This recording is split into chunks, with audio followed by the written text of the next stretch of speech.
जी जी, अस्सलाम वालेकुम नवीद भाई जी। हाँ हाँ, पहुंच गए, खाना भी आ गया और कैटरिंग वाले भी आ गए। अच्छा नवीद भाई, वो शादी की अफरा तफरी में आपका अकाउंट नंबर मिस हो गया मुझसे, मेहरबानी होगी दोबारा भेज दें ताकि मैं पैसे ट्रांसफ़र कर दूं।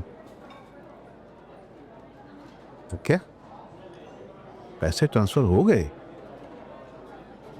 अच्छा ठीक है।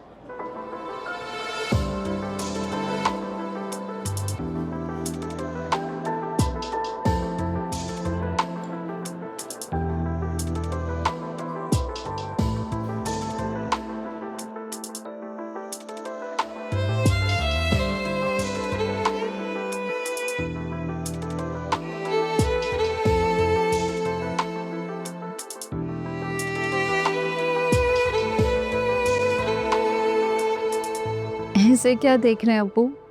सोच रहा हूँ तुम्हारे जाने के बाद मेरी जिम्मेदारियां कितनी बढ़ जाएंगी।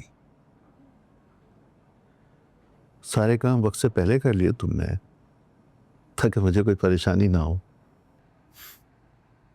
जाने से पहले अपनी कमी का एहसास दिलाना भी जरूरी था ताकि मुझे भूलने का चांस ही ना हो।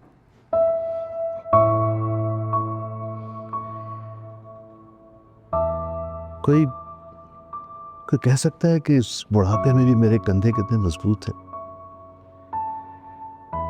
जिम्मेदारी, हक, फर्ज सब कुछ तो तुमने अदा कर दिया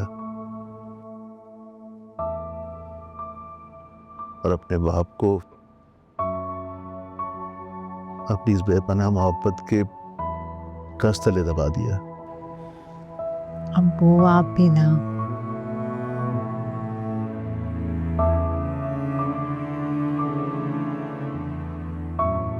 रो रहे हैं आप?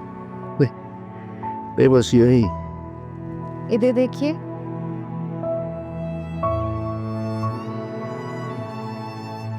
अब आप मुझसे अपने आंसू भी छुपाएंगे?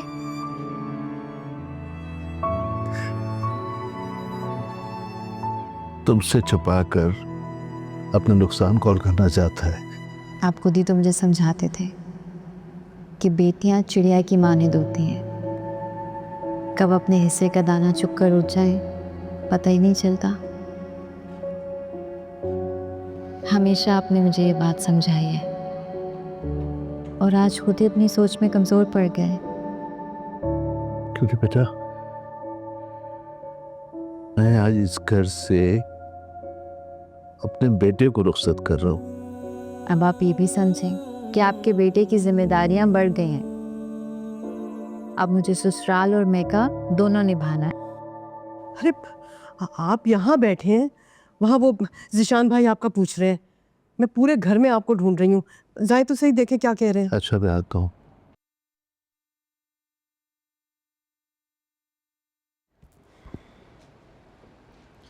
उनको बहुत इमोशनल हो रहे थे। शादी के हंगामों में तुमसे बात करने का मौका ही नहीं मिला। तुम्हारी पसंद की वजह से मैं खामोश हो गई, वरना असद के मिजाज से मैं बहुत अच्छी तरह से वाकिफ हूँ। और तुम जानती हो ना कि मैंने तुम्हारी वजह से तुम्हारी पसंद तुम्हारे बाबा से छुपाई है। अब तुम ससुराल जाकर वही करोगी जो मैं तुम्हें करने को कहूंगी। आपको कब से मेरी होशियारी और अक्लमंदी पर शक होने लगा अम्मी? ससुराल जाकर अच्छे अच्छों की अकल घास सिरने चली जाती है। इसलिए अब जो मैं तुम्हें समझा रही हूं ना, मेरी बात को अपने पल्लू के साथ गिरा बांध लो।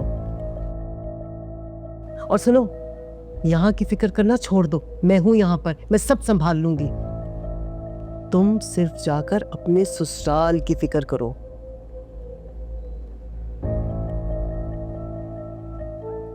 देखो, ये जो घर है ना, ये औरत से चलता है।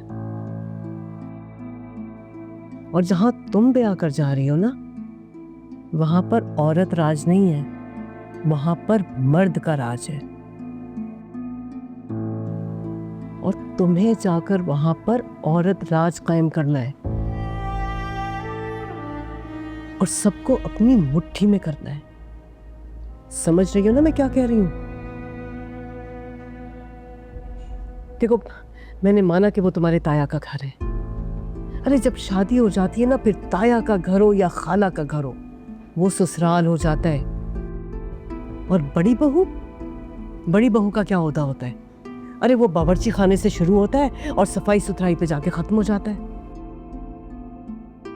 मगर याद रहे कि तुम बड़ी बहू हो और तुम्हें बड़ा बन के दिखाना है, सबको अपनी मुट्ठी में करना है। तुम्हें वहां जाकर सिर्फ असद से मोहब्बत नहीं करनी, तुम्हें अपना इक़्तिदार हासिल करना है। इतना हावी होना है उस घर में जाकर कि तुम्हारी मर्जी के बगैर उस घर में एक पत्ता तक ना हिल पाए। ऐसा ही होगा अम्मी, उस घर में मेरा मुकाम हर रिश्ते से बुलंद होगा। और सुनो, जिनकी आदत से इंसान वाकिफ हो ना, उन्हें मुट्ठी में करना बहुत आसान होता है। याद रखना मेरी बात।